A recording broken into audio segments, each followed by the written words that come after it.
Perjanjian adalah suatu peristiwa di mana seorang berjanji terhadap seorang yang lain, atau perjanjian merupakan dua orang yang saling berjanji untuk melakukan suatu hal. Ya. Saudara, di dalam kita hendak mencapai atau melaksanakan apa yang menjadi perjanjian kita itu terhadap orang lain, ya, atau bersepakat untuk melakukan suatu hal dengan orang lain, maka sangat dibutuhkan kepercayaan di antara kita dan orang yang kita buat perjanjian. Kalau kita tidak saling percaya, maka perjanjian itu tidak akan disepakati untuk dilaksanakan secara bersama.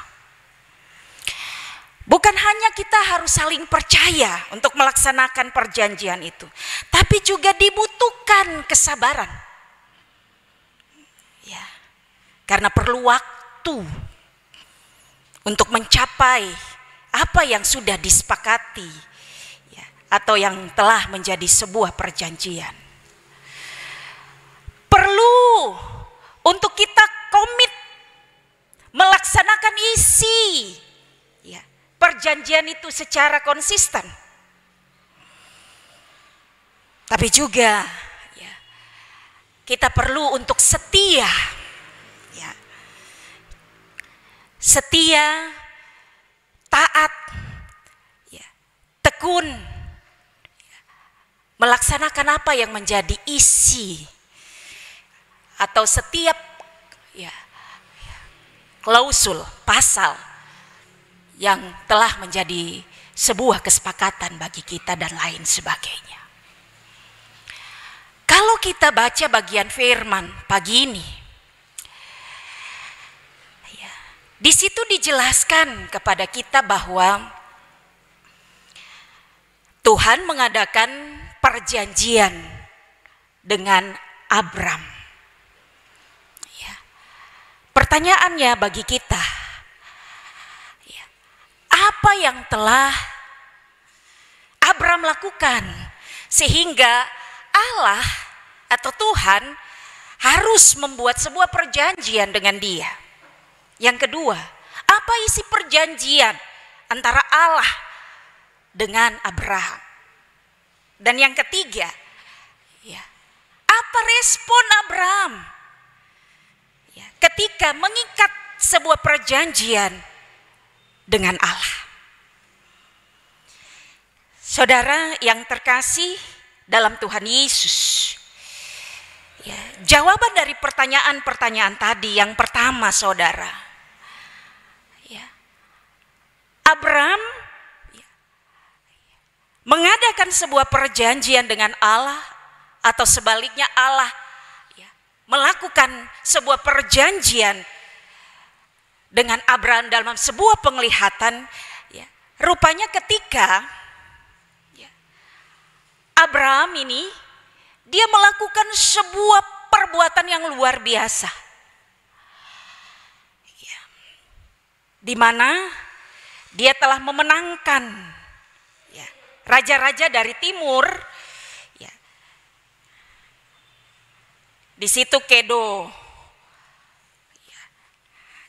Kedor Lamer, ya, ayat atau pasal yang ke-14, dia memenangkan, ya, sebuah peperangan yang luar biasa, mengalahkan raja-raja dari timur itu. Sehingga dari situ, saudara, Allah menjanjikan sebuah upah bagi Abraham. Ayat yang pertama bacaan firman Tuhan. Apa upahnya? Upahnya, saudara, dalam perjanjian yang dilakukan oleh Abraham dengan Allah, Allah menjanjikan ada dua hal. Yang pertama, ya, Allah meyakinkan, Allah memberi pengharapan Abram bahwa bukan Eliezer atau hambanya yang akan mewariskan segala kepunyaan Abraham, segala kekayaan milik Abram, tapi anaknya, keturunan dari Abram yang akan menjadi waris daripada Abram dengan semua harta miliknya. Ya. Dan yang kedua, saudara, ketika perjanjian itu dalam penglihatan diberikan, disampaikan kepada Abram masih galau-galau. Abram masih belum merasa bahwa apakah hal itu dapat ia miliki. Apakah dalam usia yang sudah lanjut 85 tahun setelah dia mengalahkan raja-raja dari timur ini, dia dijanjikan dalam usia yang demikian, apakah bisa untuk mendapatkan keturunan yang bagi Tuhan, firman Tuhan katakan ayat yang kelima bahwa keturunan Abraham akan seperti bintang-bintang di langit banyaknya. Artinya tak terhitung jumlahnya. Saudara, ketika Abraham merasa galau, ketika Abraham merasa khawatir, cemas karena dengan usia yang tidak terbilang muda, perjanjian itu dimeteraikan, perjanjian itu diadakan oleh Allah dengan dia. Tentu sebagai manusia, wajar ketika dia mengalami hal khawatir, cemas dan lain sebagainya. Saudara, tetapi Allah mau tetap memberikan keyakinan bahwa kau punya keturunan bukan hanya satu. Kau punya keturunan yang akan mewarisi semua harta bendamu. Dan kau punya keturunan itu nantinya kelak akan sangat banyak jumlahnya. Apa respon daripada Abraham ketika menerima perjanjian Allah tadi? Saudara, ayat 6. Firman Tuhan katakan, percayalah Abraham kepada Tuhan. Ini hal yang menarik, saudara, dari Abraham. Dia begitu percaya, dia begitu yakin dengan apa yang disampaikan oleh Tuhan, dengan apa yang difirmankan oleh Tuhan. Karena keyakinan yang dia miliki itu, saudara, firman Tuhan katakan, Allah hitung, Allah lihat apa yang dia buat kepada Allah. Percaya dengan 100%, percaya dengan kesungguhan hati, sehingga hal itu diperhitungkan oleh Allah menjadi sebuah kebenaran bagi Abraham. Allah mengaminkan apa yang menjadi janjinya kepada Abraham. Tapi juga, saudara, lewat keyakinan Abraham ini, saudara, Allah menjadikan dia sebagai seorang tokoh yang memiliki iman yang luar biasa. Makanya dia disebut sebagai bapa orang beriman. Ini luar biasa. Pertanyaannya adalah bagaimana dengan kita sebagai orang percaya? Dapatkah kita seperti Abraham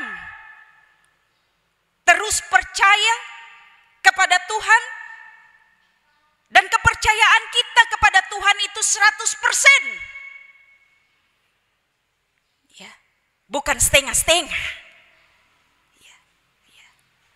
Dengan segenap hidup dia taruh kepercayaannya kepada Tuhan, sehingga hal itu yang diperhitungkan Tuhan di tengah keberadaan kehidupannya. Apa yang dijanjikan Tuhan diaminkan karena keyakinan Abraham, karena iman Abraham, karena kepercayaan Abraham kepada Tuhan. Dan wujud dari kepercayaannya itu saudara, ya, dia setia, dia taat untuk melakukan apa yang menjadi keinginan, untuk melakukan apa yang menjadi kehendak Tuhan dalam kehidupannya. Hal itu terbukti saudara, ya, ketika Allah mengikrarkan, ya, mengukuhkan perjanjiannya dengan Abraham, saudara.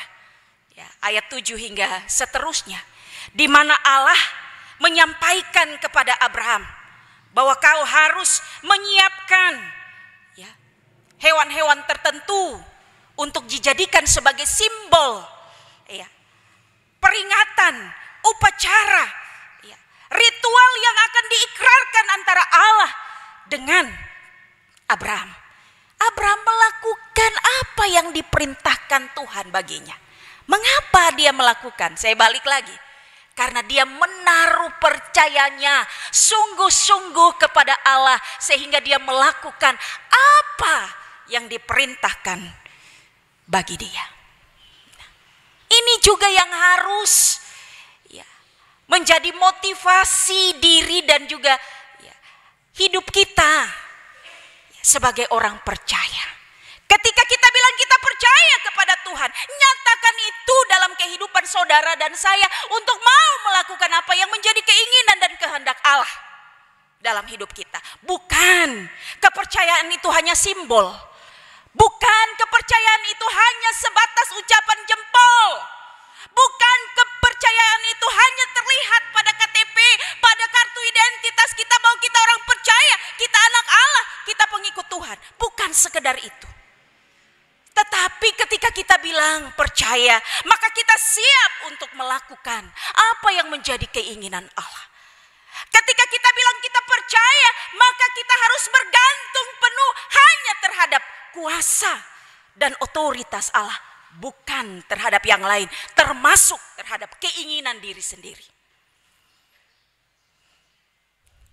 Saudaraku yang terkasih dalam Tuhan Yesus Kristus, ketika Abraham percaya dan setia untuk melakukan apa yang dikehendaki oleh Allah, maka firman Tuhan ayat yang ke-18, ya, Allah meyakinkan, Allah menjanjikan kepada Abraham bahwa keturunanmu lah yang akan kuberikan negeri ini, mulai dari sungai Mesir sampai ke sungai Efrat. Buah, hasil, upah yang akan Allah sediakan bagi Abraham, bagi kita yang percaya, bagi kita yang terus bergantung kepadanya, bagi kita yang mau melakukan apa yang menjadi kehendaknya. Allah menjanjikan sebuah kehidupan yang terus diberkati, sebuah kehidupan yang di dalamnya kita akan menikmati apa yang menjadi sejahtera Allah. Saudara, lewat bagian firman ini, apa yang jadi pesannya bagi kita? Hal yang pertama, saudara, kita harus memahami sungguh bahwa Allah kita, Allah dalam Yesus Kristus, yang dalam bagian firman-Nya, bukan hanya lewat bagian firman saat ini, tetapi dalam seluruh bagian firman Tuhan atau Alkitab, banyak janji Allah, ya. Dan kita percaya Allah yang berjanji adalah Allah yang setia untuk mau menggenapi atau melaksanakan segala janji-janjinya bagi kita. Amin, saudara. Ini dulu yang harus ada di dalam konsep pikir orang percaya. Bahwa Allah kita yang berjanji, Allah yang akan terus menepati setiap janjinya kepada kita. Allah yang berjanji bukan Allah seperti kita manusia yang mudah untuk mengingkar janji karena situasi atau kondisi tertentu dalam hidup kita. Allah kita tidak seperti itu. Ketika dia berfirman, dia pasti menggenapi akan firman-Nya. Ya, atau segala janjinya. Yang saya tadi bilang, bahwa di dalam ya, menanti akan janji Allah bagi kita. Ya, itu butuh kesabaran. Ya, sering kita mau instan-instan saja. Mau setiap janji-janji Tuhan itu sesuai dengan apa yang menjadi waktu dan keinginan kita. Tidak seperti itu. Saudara, waktu kita belum tentu sejalan dengan waktu Tuhan. Tapi ketika waktu Tuhan berlaku dalam kehidupan kita, bagi Tuhan, itulah waktu yang terbaik bagi saudara dan saya untuk menerima segala janji-janji Tuhan. Ya, pertanyaannya, mau tidak? Sabar tidak? Kita menanti janji Allah dengan tetap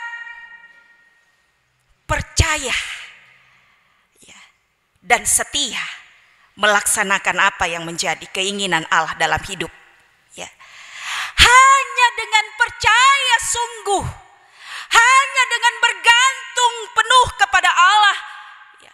Tetapi juga ya, respon terhadap kepercayaan itu kita wujudkan lewat hal ketaatan dan kesetiaan kita melakukan keinginan dan kehendak Allah. Itulah yang menjadi kunci bagi kita untuk dapat menerima apa yang menjadi janji, tetapi juga karya-karya Allah dalam kehidupan kita. Karena itu, saudara, ya, jangan mau terus untuk Tuhan, saya mau ini, saya mau itu. Tuhan, ya, seperti begini, seperti begitu, sesuai dengan maunya saya. Ya. Tetapi, ya, kita tidak setia untuk melaksanakan apa yang menjadi kehendak Tuhan. Tetapi kita belum mampu untuk meyakinkan Tuhan bahwa saya sungguh-sungguh percaya bahwa saya terus menggantungkan iman dan pengharapan hanya untuk Tuhan, bukan untuk yang lain, tapi juga bukan untuk ya, diri kita sendiri. Ya, tunjukkan itu kepada Tuhan supaya saudara, firman Tuhan bilang Allah ya, melihat, Allah menghitung apa yang kita buat dalam hidup kita, sehingga janjinya akan menjadi sebuah kebenaran, janjinya akan menjadi sebuah penggenapan dalam kehidupan kita. Yang kedua, saudara, ya, khawatir, cemas, takut, bimbang dan lain sebagainya, wajar. Sebagai manusia itu respon secara psikologis. Ketika kita ada dalam masalah, ya, terkadang hal-hal itu dia muncul. Wajar, dibilang wajar ketika dalam tanda kutip kadar dari rasa khawatir, cemas, bimbang, takut dan lain sebagainya, ya, tidak begitu mendominasi kehidupan kita. Dan tidak wajar ketika rasa khawatir, cemas itu berlebihan. Sebab kadangkala rasa khawatir yang berlebihan, rasa takut yang berlebihan, kita lupa bahwa lewat soal-soal, lewat pergumulan hidup yang kita alami, sekalipun berat, sekalipun sulit, kita lupa. Karena kekhawatiran kita yang begitu besar, kita lupa bahwa ada oknum lain yang kuasanya lebih besar dari semua yang kita hadapi. Amin. Karena itu, jangan terlalu berlebihan rasa khawatir, cemas dalam hidup. Karena itu yang seringkali meragukan kepercayaan kita terhadap Allah dan kuasanya. Yang ketiga, saudara, tema kita memaknai minggu kesengsaraan. Ya. Temanya adalah mari ikutlah aku. Dan subtema membarui panggilan di jalan beriman. Dari tema dan subtema ini kita didorong, kita digerakkan, kita dimotivasi untuk tetap mengikut Tuhan dengan penuh kesetiaan dan terus memperbarui dan terus membaharui akan tiap panggilan saudara dan saya sebagai orang percaya, sebagai murid Tuhan, sebagai pengikut Tuhan. Mengapa kita dimungkinkan untuk harus memperbarui diri, memperbarui panggilan kita sebagai murid dan sebagai orang percaya dalam hidup beriman kita? Karena kita akui bahwa terkadang hari ini kita jatuh, hari ini kita melakukan hal yang tidak berkenan kepada Tuhan. Karena itu perlu bagi saudara dan saya untuk terus memperbarui diri. Dan pembaharuan itu ya akan terlihat baik dan indah ketika kita minta terus kuasa dan pertolongan Tuhan dalam kehidupan saudara dan saya. Karena tanpa kuasanya maka kita tidak akan ya melakukan apa yang semestinya kita harus lakukan dalam hidup beriman kita sebagai orang percaya. Dan yang terakhir saudara, tahun 2022 dalam perjalanan pelayanan GPI Papua, tahun ini akan menjadi tahun yang spesial bagi GPI Papua. Kenapa 2022 ini disebut tahun spesial? Karena di tahun ini saudara dan saya sebagai warga gereja akan melaksanakan yang namanya pesta demokrasi. Kita akan pilih ya hamba-hamba Tuhan yang akan melayani gerejanya GPI Papua, termasuk jemaat diaspora Sorong periode 2022-2027. Suara Anda akan menentukan ya pelayan-pelayan yang akan melayani GPI Papua secara umum, tapi juga khusus ya jemaat diaspora Sorong. Ya. Karena itu dimintakan bahwa pesta demokrasi yang dilaksanakan 5 tahun ini ya, direspon secara aktif, direspon secara baik, direspon secara tertanggung jawab oleh kita sebagai warga GPI Papua, khusus jemaat diaspora. Ini pesta 5 tahun sekali Bapak Ibu. Mesti mendapatkan sesuatu yang spesial dalam hidup kita. Kalau saudara dan saya merasa GPI Papua, merasa jemaat diaspora adalah merupakan bagian daripada kehidupan saudara, tapi juga bagian daripada pelayanan saudara, gunakan hak pilih saudara. Ya, nanti puncaknya pada tanggal 1 Mei lewat proses rekrut ya bakal calon itu di sektor-sektor. Akan dilakukan rapat sidi jemaat per sektor dan seterusnya secara jemaat 1 Mei. Gunakan hak pilih kita. Jangan abaikan bahwa ini merupakan sesuatu yang biasa-biasa saja, tapi saya bilang harus mendapat sesuatu yang luar biasa momen ini bagi saudara dan saya sebagai warga gereja. Supaya ke depan lewat suara saudara dan saya, oh iya, mereka yang kita ya pilih itu siap untuk kita dukung. Ya. Kalau saudara tidak merasa menjadi bagian dari pelayanan ini, dan besok orang-orang yang terpilih menurut saudara dia seperti ini dan seperti itu, jangan salahkan yang lain, salahkan pribadi. Kenapa saya tidak dilibatkan atau terlibat dalam proses pemilihan itu? Tetapi yang saya mau bilang, ya tidak perlu ada salah menyalahkan. Ya, karena pelayanan ini milik bersama. Dan kita percaya ketika kita menggunakan hak pilih kita, itu karena otoritas Tuhan yang berlaku dalam diri kita Sehingga dengan kuasa Tuhan kita memilih si A, si B, si C sebagai pelayannya. Ya. Dalam pernyataan yang lain kan sering dikatakan bahwa ya, suara rakyat adalah suara Tuhan. Saya ganti kata rakyat. Suara umat adalah suara Tuhan. Hargai bahwa suara Tuhan itu ada dalam diri saya. Gunakan hak pilih saudara pada waktu ditentukan oleh GBI Papua lewat proses pemilihan. Dan hari ini kita bersyukur